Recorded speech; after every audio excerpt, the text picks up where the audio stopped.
راوی خوای بەخشندەی میهرەبان ئەسڵاوتان لەبێت بەڕێزان تەیف سامی وەزیری دارایی عێراق نردنی 700 ملیاری دومی بەستۆتەوە بە نردنی راپۆرتی داهات و خەرجی مانکانی حوتوەشتونۆ لەلایەن حکوومەتی کاربڕێکەری هەرێمەوە لە بەرنامەی ئەمڕۆ سەرسەرەوەەکەین میزانی مراجعە میزان مراجعاتیە و بۆچی پێشتر حکوومەتی کاربڕێکەری هەرێم ئاراسی بەغدای نەکردو بۆەوەی کە زووتر 700 میلیارەکە بنێرێت یاخود بەغداش بە بیانوە بە دوای بیانودا دەگەڕێت بۆ 700 میلیارەکە وەک سەرسەر ئەو راپۆرتانەش دەکەین کە حکوومەتی کاربڕێکەری هەرێم ئاراسی لیژنەی دارایی پەرلەمانی عێراق و حکوومەتی عێراقی کردووە سەرسەر داهات و ئایندەی موچەش دەکەن لەگەڵ هەرێک لە بەڕێزان دکتۆر نەبەرد کەریم پسپۆڕی دارایی و ژمێریاری هەروەها بەهجەت ئەحمەد ڕاوێژکاری ڕاگەیاندنیەکەتی بۆ کاروباری وزە سوپاسیان بەدەمتان دەکەین کاک دکتۆر نەبەرد بەخێرێک لە بەڕێستانەوە دەست پێ بکەین باز لەو داواکاری وەزیری دارایی عێراق بکەین میزان مراجعەکە بۆمان ڕوون کەیتەوە کە داوای کردووە هیمانگی 7 و 8 و 9 چییە و بۆچی نەڕۆشتوە بۆ نەشێن نردوو بۆ بەغدا پێشتر سەرەتا بەناوی خۆی گەورە بەخشندە شەوی ئێوە بینەرانیشتان باش سەبارەت بە بابەتی میزانی مراجعە یان بە جۆرە لە جۆرەکان پیادا چوونەوە بە تەواوی حساباتەکان یان ژمێریارەکانی ئەو ماوە دیاری کراوەی کە لە زەمانێک بۆ زەمانەکان تێپەڕێت لە کورتترین محال لە کورتترین پێناسە میزانی مراجعە بەشێکە لە محاسبەی مالی حساباتی مالی و میزانی مراجعە یەکێک لە ئامانجە سەرەکیەکانی وەتانێک کە تیشک یان پەنجە بخاتە سەر ئەو غەڵەت و ئەو ئەختایانەی کە لە پرۆسی ژمێریاری و دارایی لە ناو دەستگایەکی دیاری کراوە دەستگایەکی حکومی بێ یان غەیرە حکومی بێ ڕوئەیە کە ئامانجێکی میزانی مراجعەیە کە بتوانێت ئەم خەلەن دیاری بکات ئامانجی دووهەمی میزانی مراجعە ئەوەیە کە بتوانێت سەرجەمها و کێشە دارایی و ژمێریاریەکان کە لە ڕوانگەی خەرجی و داهاتە ڕۆدا لە چوارچێوەی میزانی مراجعە کورد بکرێتەوە ئامانجێکی تری میزانی مراجعە کە ئەمەیان ئامانجێکی زۆر ئەساسی و گرنگە لە ڕێگەی میزانی مراجعەوە لە ڕێگەی و راپۆرتەی کە میزانی مراجعە ئامادەیەکە ئەتوانین بگەین بە حساباتی خیتامیان هەژماری کۆتایی کە حساباتی خیتامی لە دوو حەقلی سەرەکی پێک دێت لە سەرجەم خەرجی و داهاتەکانی و دامەزراوەیە بە زمانە سادەکەی بۆی لێ تێبگەین کە خاڵی چوارەمی کە ئامانجی میزانی مراجعە ئەوی شەوەتانێ لە ڕێگەی میزانی مراجعەوە دڵنیایی ئەدرێت ئەو راپۆرتی کە لە ڕێگەی میزانی مراجعە ئامادەکرێت دڵنیایی ئەدرێت بە بەرامبەر کە لە خەرجی و داهاتەکانە هیچ خەل و غەشێک و هەڵۆکەم و کورتیەک نییە پرسیارە سەرەکیەکە ئەوەیە حکوومەتی عێراقی کە کاتێک داوای میزانی مراجعە لە هەرێمی کوردستانەکە ئێمە گەێنێت بەو نەتیجەیەی کە من و تۆ زۆر کات باسمان لەوە کردووە لە ڕێگەی بەرنامەکەتەوە لە 31 ساڵی ڕابردووە تاوەکو ئێستا حکوومەتی هەرێمی کوردستان پرۆسەیەکیان سیستەمێکی نەبووە بە ناوی سیستەمی دارایی و ژمێریاری بۆ نەی بووە دوو هۆکارەیە هۆکارێکە وەتانێ یانە وەتانی خەڵکانی پسپۆڕ و لێهاتوو لە بوارەکانە کاریان نەکردووە یانە وەتانی حکوومەتی هەرێمی کوردستان خۆی بەمەبەست بە تایبەتی یەکێتی و پارتی نەیانویستووە هەرێمی کوردستان ببێ بە خاوەنی سیستەمێکی دارایی و ژمێریاری شەفاف بۆ ئەوەی هەموو هاوڵاتیەک هەموو کەسێک هەموو کەناڵە بۆ کەناڵە بەڕێزەکەی ئێوە بتوانێت دەستی بگا بەم سەرچاوی دارایانە کە بە تایبەتی میزانی مراجعە کۆڵەکەی ئاشکراکردنی سەرجەم خەرجی و داهاتەکان لە هەرێمی کوردستان باشە دەبێ مانگانە بێ دەبێ مانگانە بێ میزانی مراجعە کاک حەکیم ئێمە مودەی مالیمانەیە واتە ماوەی داراییمانەیە بۆ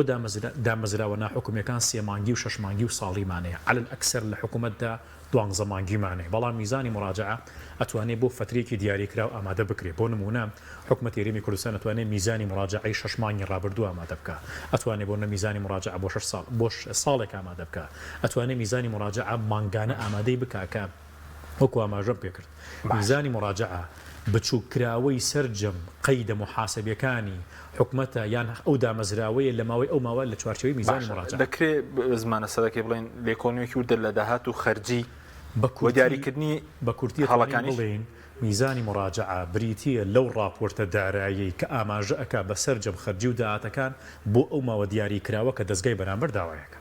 واتە بۆ نمونە گەر ئێستا حکومەتی عێراقی داوای میزانی مراجعە لە حکومەتی هەرێمی کوردستانەکە حکومەتی عێراق لێ میزانی مراجعەم ئەوێت بۆ مانگی 8 بۆ مانگی 7 و 8 و 9 کەوا بۆ حکومەتی عێراقی داوای راپۆرتێکە کات کە پێی ئەوترێ میزانی مراجعە ئاماژە بکرابێ بە سەرجەم خەرجی و داهاتەکانی ئەو سێ مانگە کە لە هەرێمی کوردستان ڕوویداوە. ئیشکالاتەکە لێر ئەوەیە لەبەرەوەی لە هەرێمی کوردستانە خاوەن سیستەمێکی دارایی و ژمێریاری ورد و ڕێکوپێک نین حکومەتی هەرێمی کوردستان بەدڵنیاییەوە تووشی ئیشکالاتە بێ ئەوەی لە حکومەتی هەرێمی کوردستانە ڕوویداوە لە تاریخی خراپترین حکمڕانیە لەم گوی زەویا بوونینێ زانی کاک حەکیم ناکرێ بۆ نمونە حکومەتێک لە ماوەی 10 ساڵە پرۆژە یاسای بودجەی نەبێ هەر خودی بۆ نمونە نەبوونی پرۆژە یاسای بودجەوە تا زەربێک بێنە بەسەر وەزارەتی دارایی و سەرجەم کابینەکە چونکە پرۆژە یاسای بودجەکە نییە واتە تۆ خەرجی و داهاتت ڕوون نییە کە خەرجی و داهاتت ڕوون نەبوو واتە ئەمە دامەزراوەیەکی حکومی و دامەزراوەیەکی یاسایی نییە بۆیە هەر نەبوونی پرۆژە یاسای بودجە ئەتوان ڕێوەکارێک بێ بۆەوەی کە سەرجەم داهات و خەرجەکان گومانی بکەتە سەر. سوپاس دەکەم کاک بەچە جەنابیش بەخێر بێی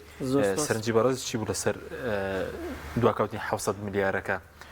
زانیاری هەیە بنێردرێت لە هەفتەی داهات و یاخود ئەو راپۆرتی کە حازرکراوە میزانی مراجعە نێردراوە بۆ بەغداوەندی کە بەڕێزت ئاگادار بیت. بەڵێ زۆر سپاس بۆ جەنابتان و سپاس بۆم دەرفەتە تەبیعی سەبارەت بەو داواکاریانەی کە حکوومەتی عێراق کردوێتی پێشترش کۆبڵە داواکاری تر هەبووە حکوومەتی عێراق کە کردوێتی بۆ مەسەلەی جێبەجێکردنی یاسای بودجە و ئەو گرفتانەشی کە دروست بوو لە بەردەم یاسای بودجە و بوو بە هۆی ڕاگررتنی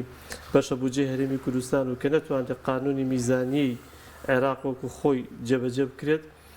ئەم گرفتانە وەکو خۆی ماون بۆیە ئەو بوو پەنابراوە بۆ بابەتی ئەم قەرزە کە حکوومەتی عێراق قەرز بدا بە هەرێمی کوردستان تاوەکو بتوانێت ئەو موچەخۆرەکانی خۆی پێدا بەش بکات. بەڵام لە تازەترین داواکاری وەزارەتی نەوتی عێراق بەڵێ عەفو وەزارەتی دارایی عێراقدا ئەو بابەتە هەبووە کە داوای میزانی مراجعەیان کردووە لە حکوومەتی هەرێمی کوردستان کە بۆیان ئامادە بکەن و ئەمەش تقریبا دەتوانم بڵێم بیانوویەک بوو بۆ ئەوەی کە گرفتێک دروست بێت چونکە لە ناو عێراقیشە کاک حەکیم ئێتیجاهێک هەیە کە دژ بە هەرێمی کوردستانە یعنی ئەمە حەقیقەتێکە ناشارێتەوە و ئەم ئێتیجاهەش بە بەردەوامی کار لەسەر ئەوە دەکەن کە تەنانەت ئەو قەرزێشی کە دێت ئەو 600 ملیارەشی کە دێت بۆ هەرێمی کوردستان گرفتی بۆ دروستکەن مشکلی بۆ دروستکەن نێڵم بێت ئەگینا خۆتۆ ئەمە بابەتی قەرزێکە تۆ دیدەی بە حکوومەتی هەرێمی کوردستان چی پێویستەکات تۆ دانیشی مۆزوعی میزانی مراجعە ئەم بابەتە وەرەگیرێتەوە ئەم قەرزە لە داهاتووە بۆ نمونە لە ساڵی داهاتووە کە پلاندانراوە یاسای میزانی عێراق تعدیل بکرێت ئەمە وەرەگیرێت ئەم قەرزانە دوای حسابات لەگەڵ هەرێمی کوردستان ناکرێت و سەبارەت بە پرسیارەکەی جەنابیشت ئیشەڵا ئومێد هەیە لە بینی دووشەمە تا چوارشەمە 600 ملیارەکە ئەگات هەرێمی کوردستان ئەو کاتە دەگات ئیشەڵا مقەدەر نەبێت و ئەگەر کێشەیت دروست نەکەن لە دووشەمە هەتا چوارشەمە دەگات چونکە هەرێمی کوردستان ئەو بابەتی میزانی مراجعەکەشی ناردۆ گەیشتۆتە بەغدا بەڵە گەیشتۆتە بەغدا و ئیجرات ئیدارەکانی تەواو بووە لە بینی دووشەمە تا چوارشەمە ئیشەڵا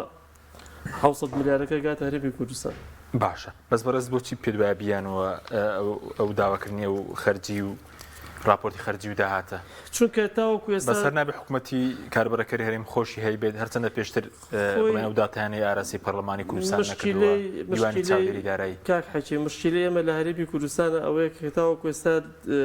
حکوومەتی هەرێم سیستەمێکی دارایی تەواوی نییە و دوای ئەوە لە دوای ساڵی 2014ەوە کە بەشە بودجەی هەرێمی کوردستان لە بەغدا بڕاوە هەتاوە کوێستا حکوومەتی هەرێمی کوردستان بە هەموو کابینەیەک لە دوایەکەکانەوە هەتاوە کوێستا ئەخیران کە گەیشتۆ بەم کابینەیە نەیتوانیوە یاسای بودجەی هەبێت نەیتوانی یاسای بودجەی هەبێت کە ئەمە ژوا دەکات بەڕاستی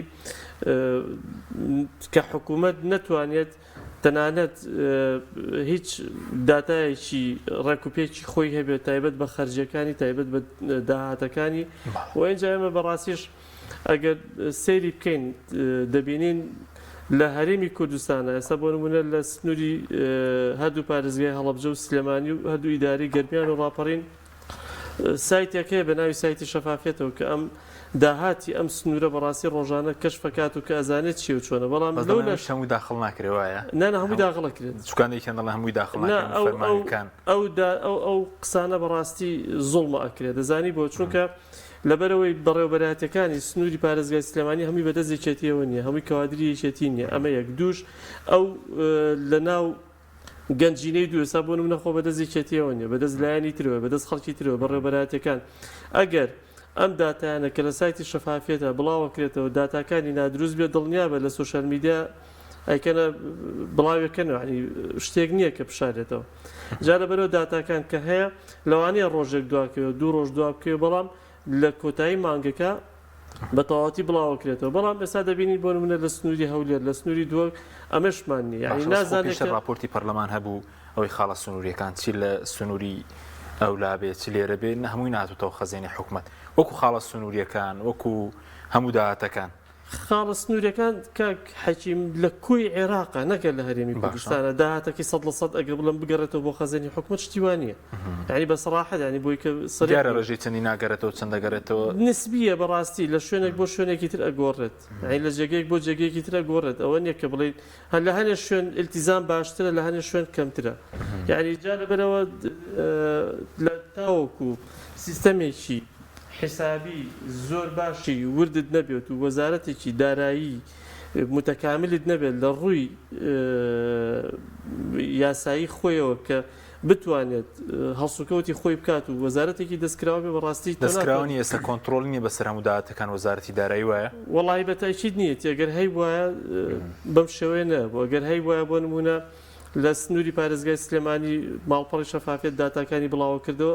بەڵامەکانی خۆیان پێ دەکا وەزارەتی دارایی بۆ ماڵپەڕە وەزارەتی دارایی هەتاوەکو ئێستا خۆیان وەسفێکیان کردووە نەتاوەکو سا خۆیان هیچ ناڵێن ئەمەش بابەتەکە سیاسیە بە سەراحەت ینی چونکە ئەو دەستکەوتانەی کە لە ماڵپەڕی شەفافێتەوە دەسەکەوێت و کە داتاکان ئاشکراکرێ بۆ خەڵک لەوانەیە لایەنێکی سیاسی سڵان پێی ئاز بێت پێی ناخۆش بێت کێشەی بۆ دروستکات خۆشمان نەزانین کە وەزارەتی دارایی بەدەست کێوەیە چییە چۆنە چۆن ئیتیجاهکرێت چۆن ینی شتەکان هەمووی بەڕاستی بۆ خەڵک هەر وەزارەتی دارایی گرەی هەبوو ساڵانی پێشوو کە لێرە وەکو پێویست داهات کۆ ناکرێتەوە کێشە هەیە زیاتر لە یەکەی لێرە بوو چەندین لیژنیان دروست کرد هاتن وتیان خەتای فڵانە کەسە لە دوایشە لیژنەکان راپۆرتی خۆیان نووسی و ئەسڵەن ئەو بابەتانی کە باس کرا بوو وانە بوو ینی بەو شێوەیە نەبوو کە ئەوان باسییان نەکرد کە بۆ نمونە لە سنووری پارێزگای سلێمانی بە هەدەردان زۆرە یاخود داهات کۆ ناکرێتەوە یاخود خاڵی قاچاخێ و نازانم هێڕی کۆمەڵی لەم بابەتانیان هەموو بڵاو کردەوە کە بەڕاستی دوای خۆشیان لیجانی کەش دروست بوو هاتن چێکی وەزعەکانیان کرد بۆ شێوەیە دوای لەسەر نەوتیش ئەو راپۆرتێکی ئاراسی پەرلەمانی عێراقیان کردووە دێمە خزمەتت کاکتۆر سەبارەت بە موچە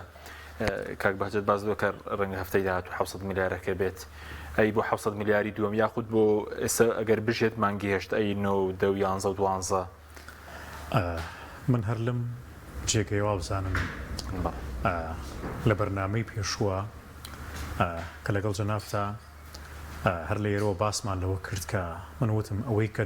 ئەدرێت بە موچە خۆرانی هەرێمی کوردستان بە هیچ شێوەیەک موچەی مانگی 7 و 8 نیە هەرچەندە وەزارەتی دارایی تەسمی کردووە ناوی ناوەکە بە موچەی مانگی 7 بەڵام بە هیچ شێوەیەک موچەی مانگی 7 نییە و موچەی مانگی 8 نییە کەوا بوو سەریح بین لەگەڵ هەمووانە و پێش ومابێ هەموو موچە خۆرانیش تا ڕادەیەکی باش و ڕاستی ئەزان موچەی مانگی 7 و 8 بە هەموو شێوەیە کە ڕاتە باوی پاشەکەوتەوە ئەوەی کە دراوە موچەی مانگی 9 بوو ئەوەی کە ئێستش قرارە بدرێت و لە هەفتەی داهاتوو ئەگەری هەیە کە بەشی دووهەمی 600 میلیارەکە لەلایەن حکومەتی عێراق و وەزارەتی دارایی بنێردرێ بۆ هەرێمی کوردستان بۆ موچەی مانگی 10 نەک موچەی مانگی 8 ئەم ڕێکارانەشی کە حکومەتی عێراقی و بەتایبەتی وەزارەتی دارایی گرتێتە بەر بڕوام وایە کە هۆکارێکی سەرەکیە بۆ ئەوەی کە حکومەتی هەرێمی کوردستان یان دەسەڵاتدارانی هەرێمی کوردستان یان هاوڵاتیانی هەرێمی کوردستان بە جۆرە لە جۆرەکان سوپاسی حکومەتی عێراقی بکەن بۆچی سوپاسی حکومەتی عێراقی بکەن و بۆچی سوپاسی وەزیری دارایی بکەن تەنها لەبەر خاتری یەک شت کە ئەویش ئەوەیە کە دەسەڵاتدارانی هەرێمی کوردستانی بە جۆرێک ناچار کردووە کە فێر بن کە حکومداری و حکومڕانی چۆنەکرێ چونکە هەتا وەکو ئێستا طبعا ئەگەر لێبڕینی یان بۆ نەپشتی بودجێ هەرێمی کوردستان نەبوایە بە هیچ شێوەیەک هاوڵاتیانی هەرێمی کوردستان دەستیان ناکرد بەمە ڕقامانە یعنی من بەش بە حاڵی خۆم زیاتر لە 10 ساڵە لە بواری دارایی و ژمێریاریە ڕەنگە دیبیت و گفتوگۆ توێژینەوە مابێ باش هەرگیز بەو دقیقیە وەزارەتی دارایی یان حکوومەتی هەرێمی کوردستان ئامادە نەبووە ژمارەکان ئاوە بخاتە ئێستا لە ژێر فشاردەیە کە ئاراستەی بەغداد بەستی قسەکەی من چییە دەکات ئەبێت هەموو حزبەکان ژمارەی موچەخۆران هەم دادخەری هەموو حزبەکان هەمووانەی کە قسە ئەەکەن هەمووانەی کە ئەیانەوە دەستیان بگا بە بابەتە داراییەکانە بێ سوپاسی حکوومەتی عراقی و بەتایبەتی وەزارەتی دارایی بکەن چونکە بەتایبەتی تەیفسامی بەتایبەتی تەیفسامی ئەبێ سوپاسی بکەن چونکە بەڕاستی بوو بە هۆکارێک بۆ ئەوەی کە ئەوانەی کە لە هەرێمی کوردستان بە ناوی حکومڕانی و دەسەڵاتداری و دامەزراوەوە قسە ئەەکەن فێر بن شتێک لەوانەوە فێر بن ئەزانی کاک حەکیم من بۆ خۆم سەردانی پەرلەمانی عراقم کردووە سەردانی دامەزراوەکانی حکوومەتی عراقیم کردووە ئەزانی لیژنەی دارایی لە پەرلەمانی عێراقا لە هەرەخاوەن پسپۆڕێ بەهێزەکانی دارایی لە پەرلەمانی عێراقا چونکە بەڕاستی بابەتی دارایی حساسترین بابەتە و ئەبێ خەڵکانێکی زۆر لێ هاتوو پسپۆری لێبێ من بە دڵنیایی پێێڵێم ئەوەی کە ئێستا وەزارەتی دارایی هەیە ڕەنگە بە پەنجەی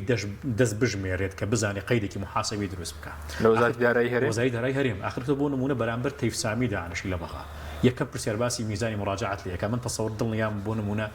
کەسێکیان نتوانن تعریفێکی میزانی مراجعە وەکو خۆی بکەن بۆ وەزارەتی دارایی حکوومەتی عراقی کەسێکیان نتوانن بۆ نمونە حساباتێکی ختامی و دەفتەرێکی ئوستاز بۆ نە بۆ حکوومەتی عراقی بکەن کەوابوو گرنگە سوپاسیەوان بکەین بۆی کە ئێمە فێری سیستەمی حکومڕانیەکەن و خاڵی دووهم کە بابەتی 600 ملیارەکە من تەسەورم وایە ئەم 600 ملیارش کە ڕەنگە بگاتە هەرێمی کوردستان 600 ملیاری دومیش ڕەنگە بگاتە هەرێمی کوردستان بەڵام گرنگە دەسەڵاتدارانی هەرێمی کوردستان لەمانەوە فێر بن کە سیستەمێک دروست بکەن سیستەمێکی دارایی ژمێرایی دروست بکەن سیستەمێک دروستکەن کە پێی بوترێت لیستێکی موچەی ڕێک و پێک ناکرێت بۆ نمونە لە لیستێکی موچە بە سەدان هەزار بۆ نمونە موچەخۆری نایاسایی و بندیوار و ناقانونی هەبێ و هەر ئەمە بۆ نمونە بەیانی وەزارەتی دارایی حکوومەتی عراقی ئەگەر ئێستا قسێک لەسەرەوە کرێت کە حکوومەتی عراقی ڕاستە و خۆ تەمویلی موچەخۆران بکات لە ڕێگەی کردیت کارتەوە ئەزانی بەیانی بۆ نمونە لیژنەیەکی دارایی لە پەرلەمانی عێراقەوە بۆ نمونە لەلایەن وەزارەتی دارایی حکوومەتی عێراقەوە بێت چێکی تەواوی ئەو مەلەفانە بکە فەساحەتی وا دروستە بێت لەو مەلەفانەی کە لە هەرێمی کوردستانە هەیە هەر عیبە و شوورەیە کە ناوی بنێنە بۆ نمونە حکوومەتی هەرێمی کوردستان ئەزانی کاک حەکیم لەم هەرێمی کوردستانە لەم پارێزگای سلێمانی و پارێزگای هەولێرە بە هەزاران خەڵکەیە بە ناوی بۆ نمونە وردبینی پێشکەوتوو بە ناوی بەڕێوەبەری پێشکەوتوو کە ئەمری تەعینکردنەکەی لە ساڵی 2000 بۆ نمونە 15 و 16 بوو ئەزانی بە هەزاران ڕاوێژکار و بریکاری وەزیر هەیە یەک ڕۆژ خزمەتی نییە هەر لە مەلەفەکەیە بۆ نمونە ئەمری تەعینی و ئەمری خانشینەکەی یەک ڕۆژە ئاخر ناکرێت بۆ نمونە ڕاوێژکارێک بەیانی بۆ لیژنەیەکی وردبینی لە حکوومەتی عراقی و بێت بڵێ کەسێک موچەی ڕاوێژکاریان بریکاری وەزیر وەرەگرێ چێکی مەلەفەکەی بکە یەک ڕۆژ خزمەتی نەبێ بەس وەکو ژماری موچەخۆران ئێستا پێشتی دەیانگو ملیۆنێک و 255,000 ئێستا گەشتوتە ملیۆنێک و 114,000 کەمی کردووە 140,000 کەس پەیوەندی بە چیەوەیە کە لە ڕاپۆرتی نردویانە کەمتریان نووسیوە پەیوەندی بە یەک خاڵەوەی من تەسەورم وایە بە تایبەتی لە دوو کابینیان سێ کابینە پێشم کابینە ئێستا پێش کابینەی نەوەتوانین بڵین لە کابینەی 5 و 6 بابەتی موچەخۆران لە هەرێمی کوردستانە چونکە ئەو کاتە لە ساڵی 2014 پێش ساڵی 2014 پشتی حکوومەتی هەرێمی کوردستان لە ساڵ هەڤەی بۆ موچە بووە کە لە بەغدادەوە هاتووە بابەتی تەخسیسات کە بۆ موچە بێت تەخسیسات بکرێت بۆ ناتۆ موچە لە موازنەی تەشغیلیایەوە لە ناو موازنەی تەشغیلیشان ڕەواتب فەقەرێکی سەرەکیە ڕەواتبی مۆزەفین ئەو ڕەواتبانە بە هەزاران خەڵک ناوی سیانی و تەسکەرە و هەموو شتێکی برا و وەکو وجودی نەبووە ئیشکالاتەکە لێرە ئەوەیە حکوومەتی هەرێمی کوردستان ئەمە ڕقامانی هەمیشە وتووە بۆ هاوڵاتیانی هەرێمی کوردستان هەمیشە ئێستا بۆمان دەرەکەوێت کە هەموو مانگێک موچەی بۆ نمونە 114 نزیکەی 150,000 موچەخۆری بۆ نمونە بۆ کوێ بردووە حزبان ئەم دەسەڵاتدارانە موچەی 140,000 نەفەر کە نازانی بە ملیارات دینار ئەژمارێکی کاتە چەند کە ئێستا بەرامبەر حکوومەتی عراقی چونکە ئەوان لیژنەی وردبینی و دیوانی چاودێری دارایانەیە وردبینی لەم لیستە ئەکەن بۆیان دەرەکەوێت کە ژمارەیە کەوا بوو ئەو داهاتە زەبەلاحی کە ئەڕۆوە خاڵێکی تر منەمەوێم زۆر دەکەی بە خاڵەکەت بەتە دەیمەوە خزمەتت بیر نەچێتەوە سوپاس دەکەم کاک بەجێت سەبارەت بە داهاتینەوەی بۆ سەبارەت بە داهاتی ناوخۆش بەبێ بەغداش ناتوانرێت موچێک دابەش بکرێت ئێستا ئەوەی داهاتی فرۆشتینەوە تیژ بەتەن کرد ئێستا چەندە ئێستا بۆ داهاتی ناوخۆی نردویانە بۆ وەغدا لەگەڵ پارەکەی ئەو پەیمانە 346 ملیارە مانگانە بەڵێ طبعی کاک حەکیم ئەو داهاتی نەوتی هەرێمی کوردستان ئەگەر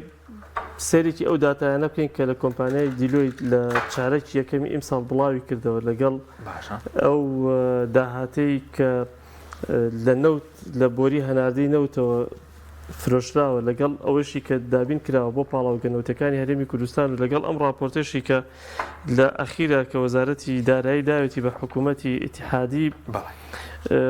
جیاوازیەکی زۆر دەرەکەوێت ینی تەنانەت لە جۆری لە کاتی نرخی دۆلاریشدا ینی نرخی دۆلار کە گۆڕاوەتەوە بۆ نمونە لەم بەپی ئەم راپۆرتە و بەپی راپۆرتی کۆمپانیای دیلۆیت کە 2 ملیۆن و کەسێک هزار دلار ئەمە داهاتی 2 ملیار و چەند کەسێک ملیۆن دلار ئەمە داهاتی فرۆشتنی یەک هەتاوەکو 25 2023 بۆ سێ مانگ بەڵێ یعنی لەوە دەرەکەوێت تقریبا نزیکەی دەوری 222 میلیار دینار فەرقی دۆلار هەیە چونکە ئەمەی کە ئەم داهاتی کەسا بۆ نمونە ئەم 2 تریلیۆن و 2 تریلیۆن و 935 ملیار و 935 میلیۆن و 72500 دینار ئەمە کە دانراوە ئەم کە تەقسیمی ئەو پارەی دۆلارەکە یەکەیتەوە بە کولی 100 دلارێک بە 134750 دینار بۆ حکوومەتی هەرێمی کوردستان حساب کراوە لە کاتێکە ئەم دۆلارە هاتوۆتەوە بانقێکی تایبەت لە سنووری پارێزگای هەولێر کە لە خاریجەوە لە تورکیاوە هاتوۆتەوە لە هاڵک بانکەوە هاتوۆتە ئەو بانقە و ئەوان لە بانک لە بازاڕی ڕەش ئەو دۆلارە فرۆشراوە تا لە بازاڕەکانی هەرێمی کوردستاندا فرۆشراوە و کەمترین نرخ کە دۆلاری پێ فرۆشرا بێت لە ئیم ساڵە لە 145,000 کەمتر نەبووە یعنی ئەگە بە 145کەش حسابی بکەیت کە مینیمەمەواتە کەمترین نرخی دۆلارە جیاوازەکە 222 میلیارەکە دواتە ئەو بانقە بەس لە گۆڕینەوەی دۆلارە کە کردوێتی بە دینار بۆ حکوومەتی هەرێم 222 میلیار ئەمە قازاجی کردووە ئەنیەوەی کەسە بۆ بەغداد نێردراوە لەوەی کە گۆڕیوێتەنە 220 میلیاری کەمترین بەغداد نردووە لەوە نەک بۆ کەمتر بۆ گەنجینەی حکوومەتی بۆ وەزارەتی دارایی کەمتر گەڕاوەتەوە چکە بۆ وەزارەتی دارایی ئەم بانقە هەستاوە بە گۆڕینەوەی دۆلارەکە بە دینار لە بازاڕی ڕەشا دۆلارەکەشی بە 134,750 بۆ وەزارەتی دارایی حساب کردو لە کاتێکا کە خۆی لەسەر 145,000 فرۆشتێتی باشە یعنی ئەمە تقریبا 222 میلیار جیاوازی دروست بووە هەروەها بەپێی راپۆرتەکەی کۆمپانیای بەپێی ئەم راپۆرتێشی کە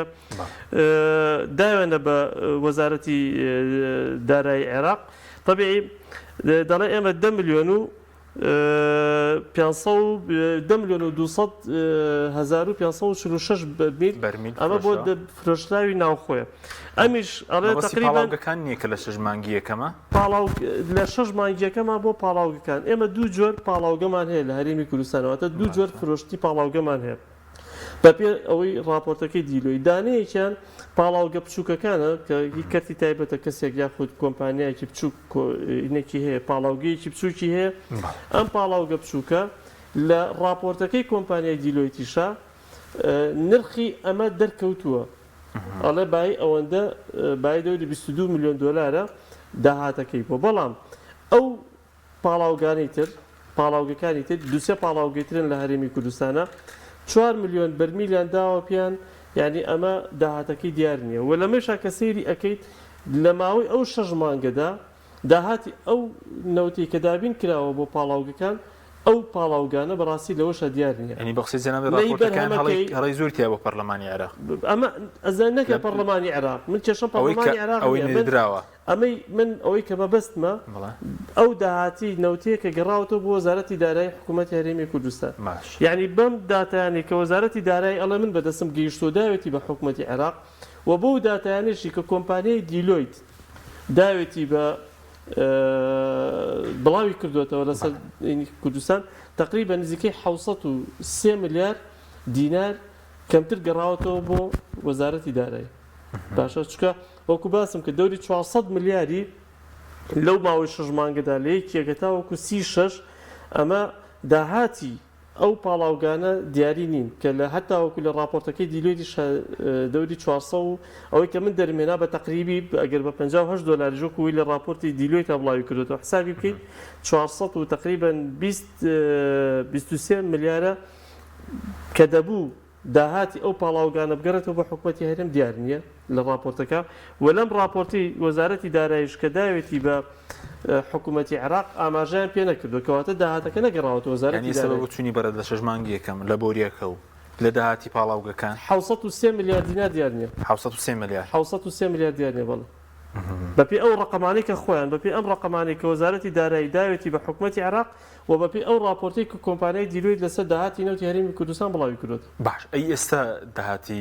نەوت کێسە باز دەکەی سەروی 300 میلیارێک بێ ئەگەر بە 30 دلار هێژمار بکرێ بەرمیلێک نەوت باسی زیاتر لە 170,000 لە ناوخۆ بفرۆشرێ ئەوەی تریشی تقریبا 80,000 ڕاستی ئەم داهاتی بەڵێ داهاتی نەوتی هەرێمی کوردستان ئێستا ئەوەی کە هەیە ئینتاجەکە تقریبا نزیکەی لە دەوری 300 بۆ 350,000 بەرمیل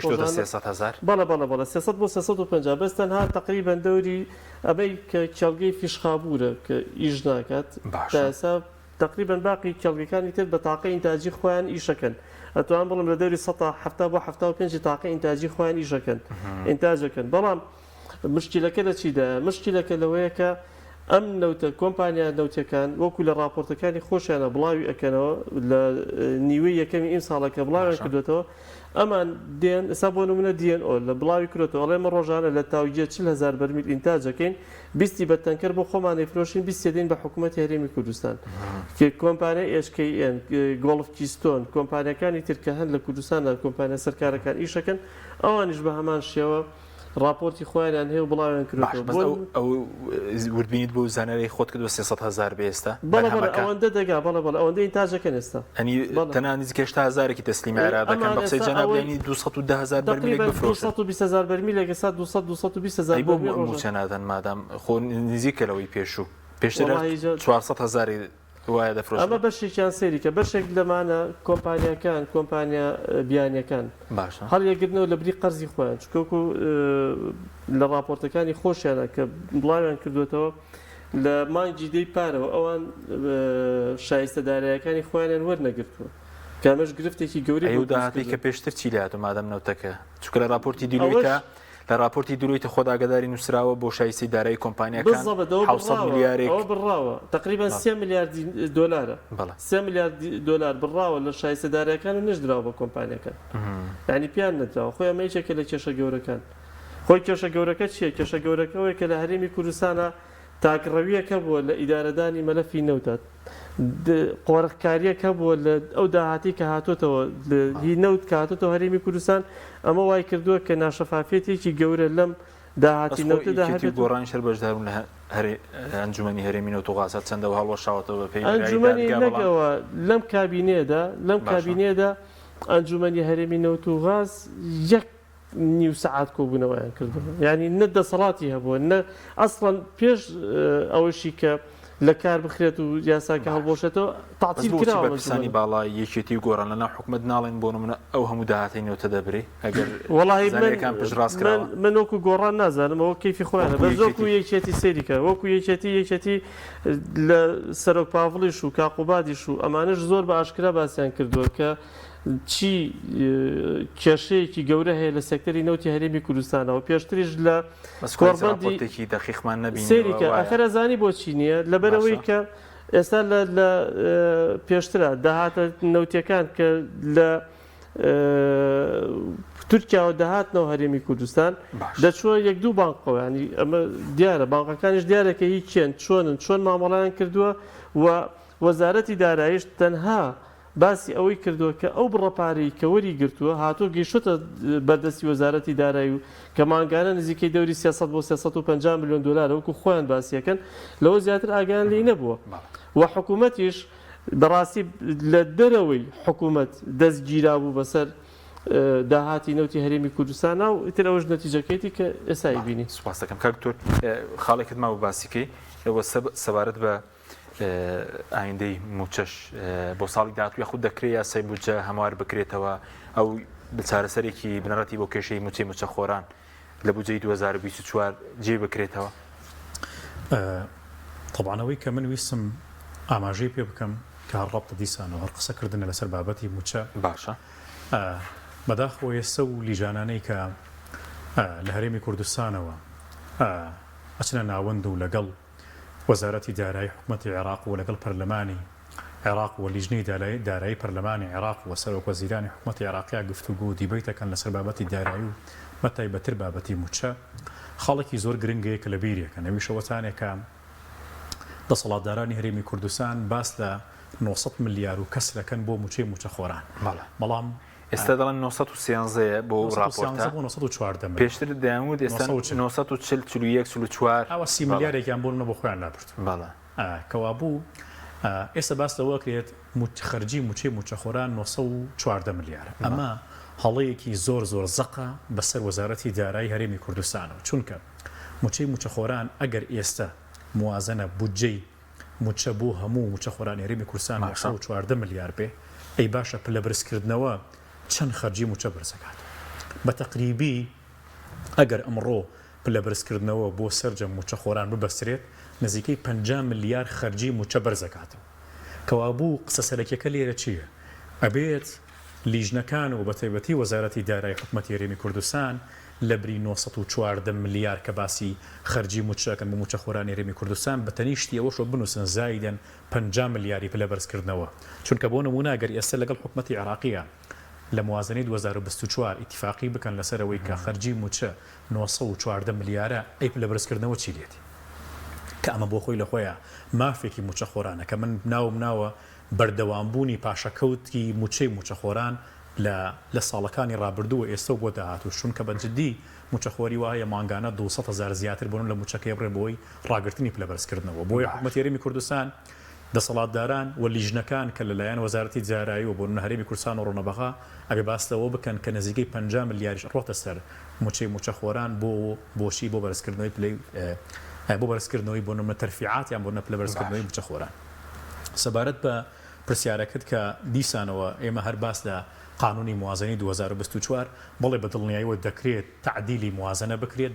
بۆ بودجەی 2024 بەڵام ئایا تعدیلەکە لیژنەی دارایی یان لیجانەکانی تر کە مختصن بۆی کە تعدیل بکەن لە فەقەرێکی دیاری کراوە لیژنەی دارایی پەرلەمانی عێراق ئەو تعدیلاتی کە ئەیەوێت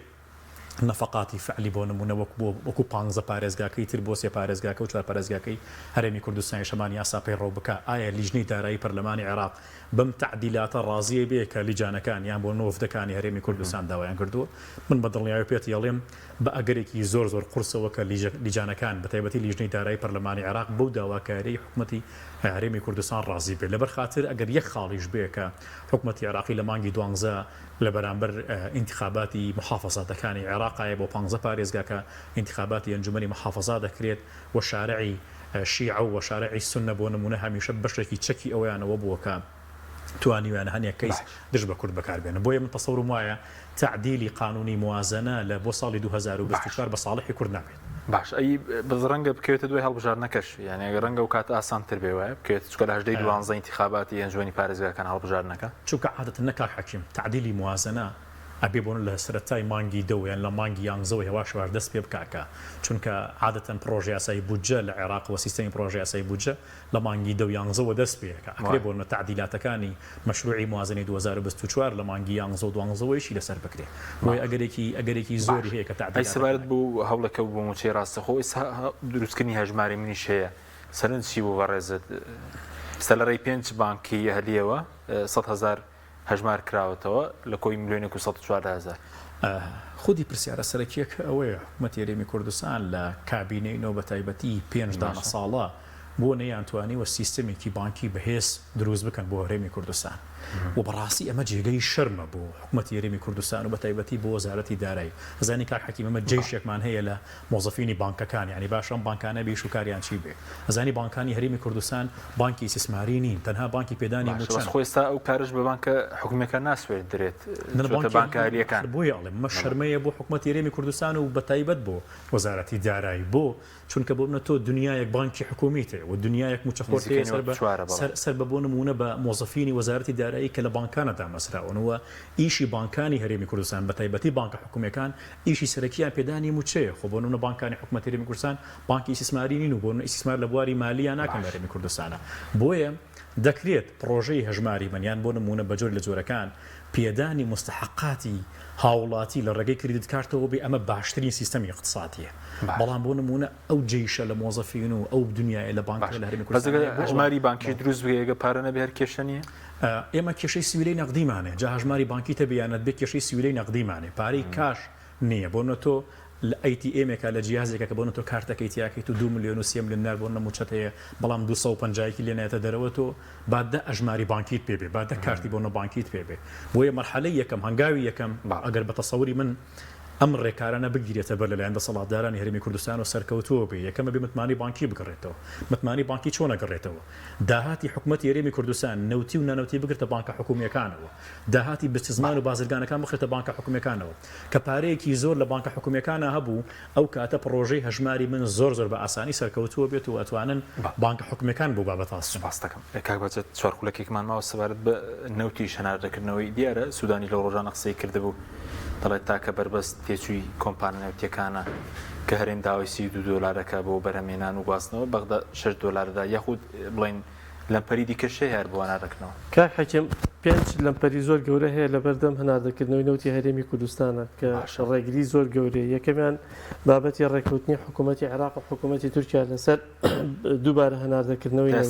کە تاوەکو سایژ ڕێکەوتنێک لە بینی هەردوو لە ئامادەن و بەس عێراق گوێی پێ ناتە عێراق بێمنێتە بەرامبەر بە تورکیا بەڕاستی چونکە عێراق لە 2 مانگی بەتایبەتی لە 2-3 مانگی ڕابردووە زۆر سەرکەوتوو بوو لەوەی کە یەک ئاسی بەرهەمێنانی نەوتی خۆی زۆر بەرز بکاتەوە بیگەێنێتە لە مانگی ڕابردوو لە مانگی نۆ گەیاندێ 4,130,000 بەرمیل لە ڕۆژێکە و زۆر بەشی زۆری هەناردەی نەوتی خۆی نەکەوت لە تقریبا 1970 هەناردەکردنی نەوتی خۆی لە ڕێگەی کەناڵ ئاوەکانی خۆیەوە بەبێ ئەوە $1 ڕسوماتی لەبا کردوێتی هیچ کێشەی کشی نەبوو سەرکەوتوو بۆ ئەمە خاڵ یەکەم کە ڕێک نەکەوتنە خاڵی دووهەم بابەتی یاسای نەوت و غازە لە عێراقە کە تاوەکو ئێستا ئەو یاسایە بەڕاستی هیچ ڕێکەوتنێکی لەسەر نەکراوە و هەرێمی کوردستان بڵێن پرۆژەیەکی هەیە حکوومەتی عێراق پرۆژەیەکی هەیە کە ئەم دوو پرۆژەی زۆر جیاوازن لە یەکەوە ینی زۆر دوورن لە یەکە و ڕێکەوتن لەسەر ئەو دوو پرۆژە زۆر ئەستەمە توانم بڵم چکە هەردوو پرۆژەکەم بینیوە خوێندومەتەوە زۆر ئەستەمە بگاتە ڕێکەوتن خاڵێکی تر بەڕاستی پەیوەندی هەیە بۆ قەرزی کۆمپانیا بیانەکان کە هیانە لەسەر حکوومەتی هەرێمی کوردستان کە تقریبا نزیکەی $3 میلیارد $3 میلیارد بەڵێ ینی زۆر شایستە بە قەرزەوە بە شایستە و بە قەرزەوە کە هیانە نزیکەی $3 میلیارد ئەمە کە بڕێکی زۆر کێشەیەکی زۆر گەورە دروست دەکات و هەروەها بابەتی گرێبەستەنەوتیەکانی هەرێمی کوردستانە چکە ئێمە دەبینین کە لە ساڵی 2022 محکەمەی اتحادی هەموو گرێبەستەنەوتەکانی هەرێمی کوردستانی هەڵوەشاندوێتەوە و ئێستا حکوومەتی عێراق ناتوانێت مامەڵە لەگەڵ ئەم گرێبەستانە بکات و کۆمپانیا بیانەکانیش مستعد نین بەڕاستی دانیشن بەبێ ئەوەی زەمانەتێکیان هەبێت لە حکوومەتی عێراق و حکوومەتی هەرێمی کوردستانەوە جاریکە دەستکەنەوە بە وەبەرهێنان و ئەگەر وەبەرهێنانیش نەکەن لە بواری نەوتا و پاری تر نهێن و دەست نەکەن بە ئیشوک بیری تر لێ نەدەن ئەم 400,000 بەرمیلەی کە ئێستا لە قانونی موازنە بۆ هەرێمی کوردستان دیاری کراوە هەرێمی کوردستان بە دڵنیاییەوە ناتوانێت دابینی بکە ناتوانێت بۆ حکوومەتی عێراقی دابین بکە چونکە ئەگەر بەسەوەنی لە ناوخۆ دەیفرۆشن لە ناوخۆ دەیفرۆشن بەڵام کێشەیەکە لەبەرەوەی کە سەقفی ئینتاج لە ناو گرێبەستەنەوتەکانی هەرێمی کوردستانە دیاری نەکراوە فشارێکی زۆر خراوەتە سەر چاڵگەنەوتەکان بینین ئێمە ئینتاجی چاڵگەنەوتەکان زۆر دابەزیوە و ئاو تێکەڵاوی مەکمەنی نەوتەکان بۆ وای کردووە کە ئینتاج دابەزێت پێشبینی خۆت پێ دوایە لە 2024 لەسەرنەوە لەسەر موچەش ڕێکەوتن بکرێت یاخۆ ئەو چیرۆکار بەردەوام دەبێت من بۆ مەسەلەی موچەمە بابەتێکی ترچکۆ ڕێکەوتنیەکەی کە موچە دوور بخرێتەوە لە بابەتە سیاسەکان تەسەورەکەم چارەسەر بکرێت بەڵام کێشەی نەوتەکە بەڕاستی دەبێت هیمەتێکی جدی لە هەردوولا لە حکوومەتی عێراق و حکوومەتی هەرێمەوە هەبێت و بەتایبەتی هەرێمی کوردستان چونکە ئەگەر هەرێمی کوردستان بە جدی نەچێتە ناو ئەم بابەتەوە ئەمیژە دۆڕێنین و یاسای نەوت و غازیش بدۆڕێنین سێکتەری نەوت لە هەرێمی کوردستانە کێشەی گەوری بۆ دروست دەمێ و کوشارەزایکی بواری نەوت لەسەر ئەو نەوتە سپیکەدا بەژەکەی 104,000 بۆ هاوڵاتی زۆرنی ئەی مادەم هەناردە ناکرێت بۆ پێوەکو ساڵانی پێشتر کە عێراق دەینات بە 30,000 نادرێت بە خەڵک وڵی ئەوە زانی چۆن بە سعری مەدعوم بێت ئەو بگەڕێتەوە هەرێمی کوردستان لەگەڵ حکوومەتی عێراق دوای ئەوەی کە یاسای بودجە کەوتە بواری جێبەجێکردنەوە نەکە نەوتی سپی گازۆیی لە بنزینە ئەمانەیە بەڕاستی دەبێت بگەڕێتەوە بە سعری مەدعوم بێتەوە بەڵام تاوەکو ئێستا لە بەهۆی زۆر نیە 104,000 بەتاکید زۆرە بەتاکید زۆر چکە هاوڵاتی بەڕاستی لەم دۆخ و لەم زروفا 104,000 دینار بۆ بەرمیلێکنەوە زۆرە بەڵام دەبێت و حکوومەتی هەرێم لەگەڵ وەزارەتی نەوتا ڕێکەوتنێ بکە بۆی جارێکی تر دووبارە سوتەمەنی مەدعوم بگەڕێتەوە بۆ هەرێمی کوردستان. بەڵێ دکتۆرەکە شتێکت مابێ سوپاس دەکەم کاتمان لەماوە. دەستان خۆش بێت تەنها ومێ دەخین کە لە هەفتەی داهاتووە دیسانەوە حکوومەتی عێراقی لەگەڵ دەسەڵاتداران هەرێمی کوردستانە بگا بە ئیتفاقیە کە بتوانن